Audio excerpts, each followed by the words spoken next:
Last year, the Republicans handed GM a windfall of $150 million in their tax bill. GM could bring back money from overseas. They said they would do it and employ people.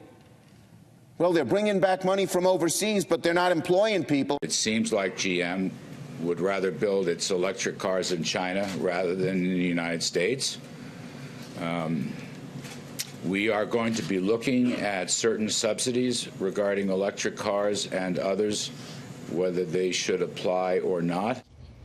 Well, as that was going on at the White House, that very press briefing, the president was tweeting about General Motors, saying this: very disappointed with General Motors and their CEO, Mary Barra, for closing plants in Ohio, Michigan, and Maryland. Nothing being closed in Mexico and China. The U.S. saved General Motors, and this is the thanks we get. We are now looking at cutting all GM subsidies, including for electric cars. General Motors made a big China bet years ago while they built plants there and in Mexico. Don't think that bet is going to pay off. I am here to protect America's workers. If you look at General Motors stock, it took a tumble today. Just as that tweet was coming out, it recovered a bit later in the day. Just a few minutes ago, the Washington Post released part of an interview it did in which the president says about not being worried about a recession. I'm doing deals and I'm not being accommodated by the Fed. They're making a mistake because I have a gut, and my gut tells me more sometimes than anybody else's brain can ever tell me. He really goes in this interview against the Federal Reserve Chairman, Jay Powell. He says, so far, I'm not even a little bit happy with my selection of Jay. Not even a little bit. I'm not blaming anybody, but I'm just telling you I think the Fed is way off base with what they're doing. Well, let's bring in our panel. Jonah Goldberg, senior editor at National Review, Mara Liasson, national political correspondent of National Public Radio, and Katie Pavlich, news editor at townhall.com. Mara, there are a lot of things the president does, tweets, says that obviously don't track with where other presidents go.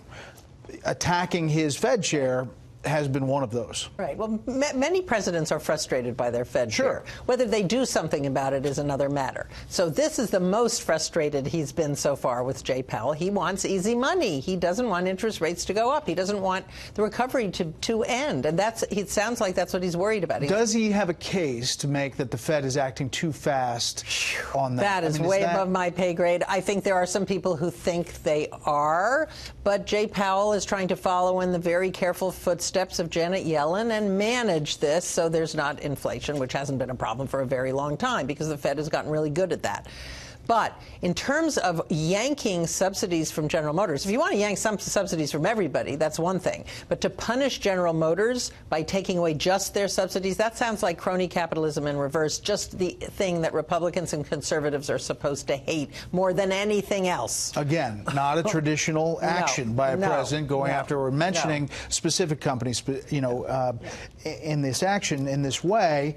Yet, again, does he have a point about U.S. subsidies for a company that's choosing to close plants in the U.S. and not close them in China and Mexico? Well, President Trump's tweet today gave me flashbacks of 2008 when he talks about, look, the American people have given GM and other companies a lot. And that goes back to the argument of we should have never bailed out those companies in the first place. They should have hit rock bottom and come back on their own instead of being propped up for years and continuing to sell cars that people don't want to buy, which is part of their problem here. It isn't appropriate for the federal government to go after any singular company for not doing what they want specifically, but there is a huge case to be made generally about how certain subsidies have been given to electric car makers for cars that people aren't buying. And so we can make the argument that, look, we shouldn't have bailed out GM in the first place. That is coming home to roost now in a way that conservatives and Republicans and other economic factors predicted back when this happened. And here we are moving forward with these jobs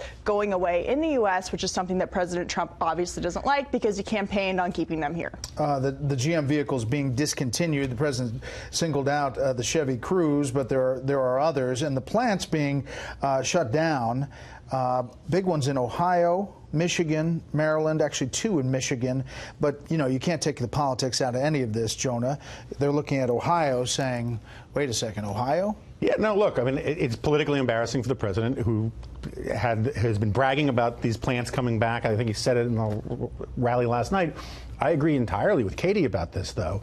The reason why GM is closing these specific plants is because people aren't buying the specific cars being sold in those plants. And they're following in the footsteps of Ford. A lot of these guys are getting out of the passenger car market and going into the light truck market.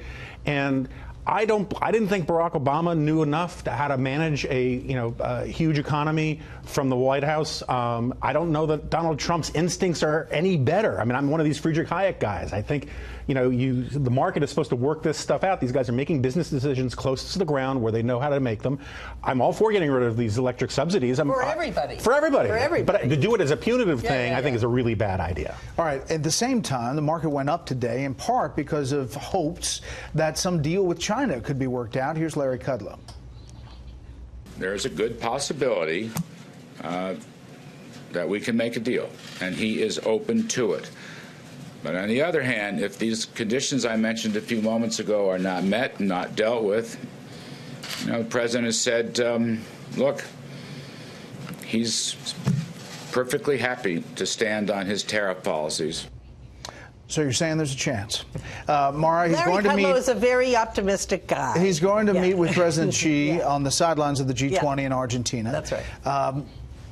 Talking to administration officials, they do think that China wants to make a deal. Yes, China wants to make a deal. But what the U.S. is asking China to do is almost to give up its business model. They don't want any more forced technology transfers. They don't want intellectual property theft. They don't want non-tariff barriers. That's the Chinese business model. China would have to make deep structural changes to satisfy the U.S. Finally, I want to turn one more topic, and this is the Paul Manafort topic.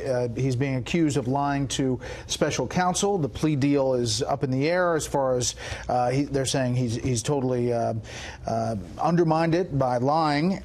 Then there's this story, Katie, in the Guardian, saying that Manafort held secret talks with Julian Assange of WikiLeaks, suggesting that he had some previous knowledge, prior knowledge before these emails came out. Manafort puts out a statement through his team. This story is totally false and deliberately libelous. I have never met with Julian Assange or anyone connected to him. I've never been contacted by anyone connected to WikiLeaks, either directly or indirectly. I've never reached out to Assange or WikiLeaks on any matter. We are considering all legal options against The Guardian, who did the story, who proceeded with this story even after being notified by my representatives that it was false. I mean, you can't get a more stringent denial than that. WikiLeaks, which doesn't have a ton of credibility when it comes to telling the truth, but they also issued a similar denial. And The Guardian walked back some of the more strict language in that story, putting in words like apparently and not exactly following through with it being a solid allegation that had some backing. The truth is, we're not going to know until Robert Mueller comes out with his full report about what the exact connections were. But Paul Manafort has a right to defend himself against these accusations, especially since they're very serious and they have to do with his plea deal. But we're talking about somebody walking into an embassy. There are cameras everywhere. You'd think that if he was there, they could prove that. Right. I mean, they should be London able to. is filled with cameras. Yeah. And well, also, it is one of the most monitored doorways in the Western world. And so the idea, I generally think that Paul Manafort is a really duplicitous, terrible person. And he could be in a lot of trouble. And he's in big trouble. And I don't trust WikiLeaks or Julian Assange either, but the idea that there aren't multiple intelligence agencies monitoring that door at all times to see if Julian Assange is coming out with a fake mustache and a trench coat is kind of ludicrous. And photos involved with the story would have seemed as an accompaniment to prove what the story was saying. Well, we're still on Mueller watch, and we'll see what happens. I mean, it could be any day. After this election in Mississippi, one would think now, between now and Christmas, something's happening.